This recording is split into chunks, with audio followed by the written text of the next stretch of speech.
What if I told you that four kids from the Bronx, armed with nothing but guitars, grit, and Dominican roots, would go on to break every rule in Latin music and change bachata forever? This is the untold story of Aventura, the band that turned heartbreak into hits, street poetry into global anthems, and a once marginalized genre into a worldwide sensation. In the next few minutes, you'll discover how Romeo, Lenny, Max, and Henry fused R&B, hip-hop, and Dominican soul to ignite a musical revolution, from back alley barbershop gigs to sold-out stadiums, from making hits to superstardom. We'll uncover the rise, the triumphs, the tensions, and the moment it all fell apart. But most importantly, you'll see how a sound born in the barrio became a voice for a generation. This is the story of Aventura, and it's a story you've never heard like this before. In the early 1990s, Anthony Santos, later known as Romeo, his cousin Henry Santos, and brothers Lenny and Max Santos were typical Dominican-American teens in New York. Anthony and Henry sang in a church choir, while Lenny and Max jammed on guitar and bass in their apartment. Fate brought them together in 1994, when Lenny's search for a young singer led him to Anthony through a mutual friend. Anthony's cousin Henry soon joined, and the quartet formed a humble teenage band. They called themselves Los Teenagers, a Spanglish take on the Teenagers. Ahora la bachata va a pertenecer también a los jóvenes. Nosotros vamos a adueñarnos de la bachata de ahora para adelante.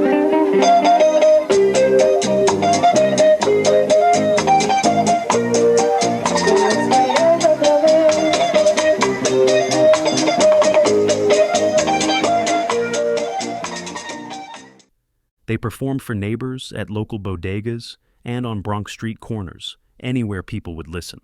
Their big break came at the 1995 Bronx Dominican Parade, where the boys begged organizer Elvin Polanco for a chance to perform.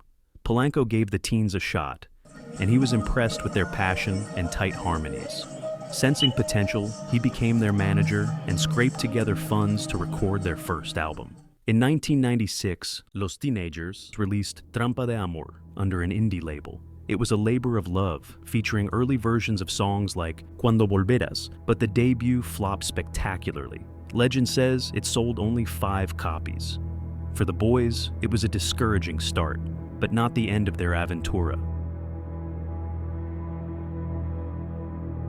After the disappointment, the group regrouped and reinvented themselves.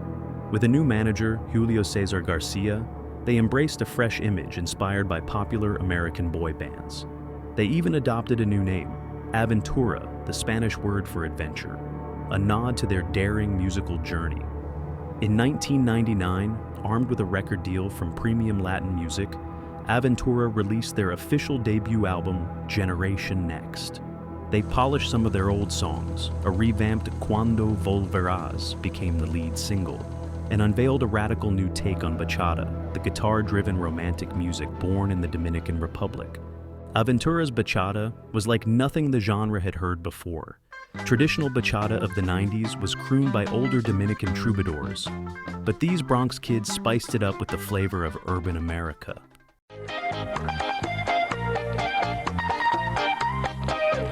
I don't know what's going on with my baby, que ya no me quiere ver, she doesn't want to talk to me.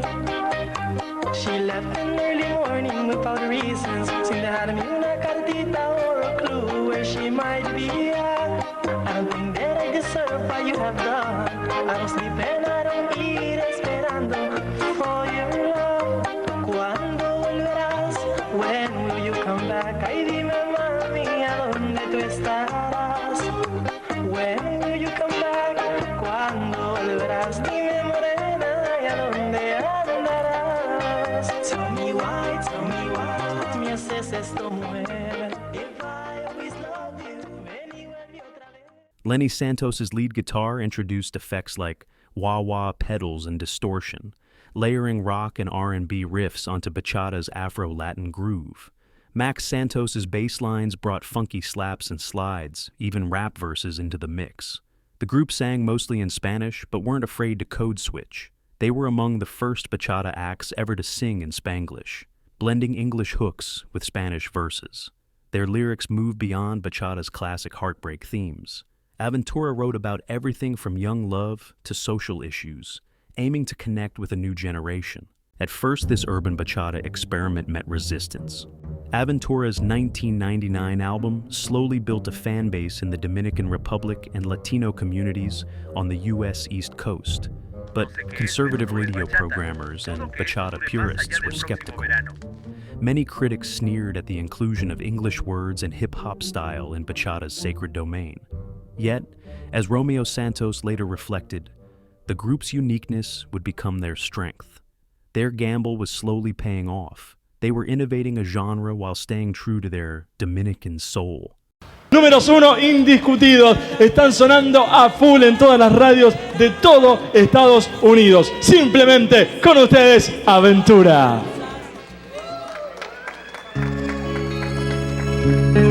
Something flavor, Aventura.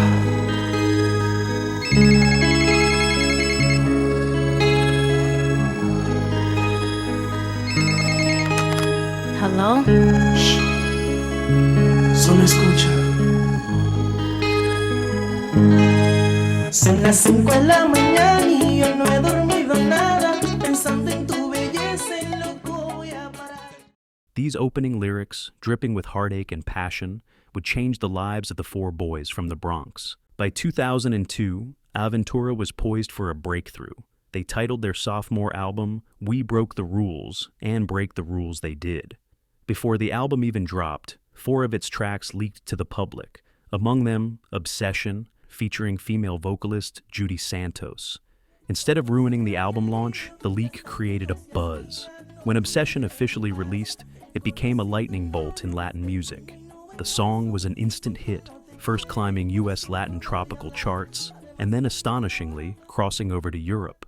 It reached number 1 in 7 countries across Europe and hit the top of the Eurochart Hot 100, an unheard-of feat for a bachata song at the time. In Italy, Obsession stayed at number 1 for an astounding 16 weeks, blaring from clubs and radios from Paris to Berlin, introducing millions to the rhythm of bachata for the very first time. Aventura had succeeded in expanding bachata internationally, reaching places where the genre had never been heard. We Broke the Rules became Aventura's first major success. Aventura had officially arrived, breaking bachata into the mainstream and shattering the notion that a bachata band from New York couldn't conquer the world.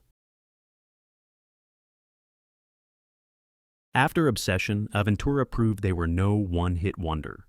The band kept up momentum with a string of impactful albums and songs that solidified their status as the new kings of bachata. In late 2003, they released their 3rd studio album, Love and Hate, showcasing a maturity in both music and message. The lead single, Hermanita, tackled domestic violence, a bold topic for a bachata song. In it, Romeo implores his sister to leave an abusive relationship, singing, Hermanita, él no te quiere, tiene como 20 mujeres y tú lo ves. Te maltrata, luego tú lo defiendes. The raw emotion of the song struck a chord with fans. Love and Hate the album performed well, peaking high on tropical charts and earning Aventura their first gold and platinum certifications in the United States. The band even tailored special editions for Italy and Romania, evidence of their growing international appeal. By 2005, Aventura was ready for a bigger stage. They signed with Sony Music Latin and released God's Project, their 4th album. This record was a mainstream breakthrough in the US, proving that Aventura's crossover success was more than a fluke. God's Project cracked the Billboard 200 chart and hit number 1 on the Tropical Albums chart. It became the best-selling tropical album of 2006 in the US and went 4 times platinum, Latin, a testament to bachata's surging popularity beyond its traditional audience. The album yielded hit after hit. By the mid-2000s, Aventura was selling out concert halls wherever they went. In March 2006, they performed their first sold-out show at the theater at Madison Square Garden in New York, a dream venue for any artist. They followed up with a live album, K.O.B. Live, in 2006, capturing the electricity of their concerts.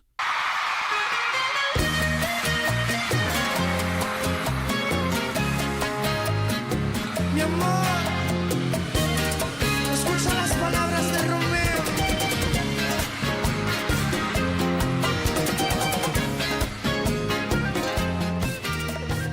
It was a landmark moment. 4 Dominican-American kids from the Bronx filling one of the world's most famous arenas. The show was documented in the DVD CD Kings of Bachata, sold out at Madison Square Garden, which went on to be certified 8 times platinum Latin in the U.S. Aventura wasn't just making history for bachata, they were making history for Latin music, period. The next and final chapter of Aventura's first era came in 2009 with the aptly titled The Last. Unbeknownst to fans at the time, this would be the group's last studio album together for many years. By 2009, Aventura was collaborating with global stars like Akon, Wyclef Jean, and Ludacris on their tracks, something unimaginable for a bachata act a decade prior. They even caught the attention of the White House. Singing Su Veneno, please welcome the kings of bachata, Aventura.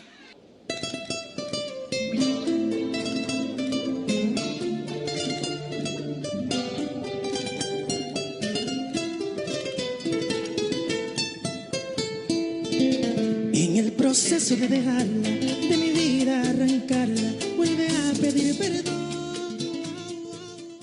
This made them the first bachata act to perform at the White House. It was a symbolic triumph, reflecting how far bachata had come from the fringes of Caribbean bars to the halls of American power. From playing for free on Bronx sidewalks to the kings of bachata, playing for royalty and presidents. But as their popularity soared, the bonds holding the group together were being tested. Even as Aventura conquered the charts, they faced challenges and controversies that threatened to break them. In the early days, the bachata establishment wasn't entirely welcoming to these young mavericks.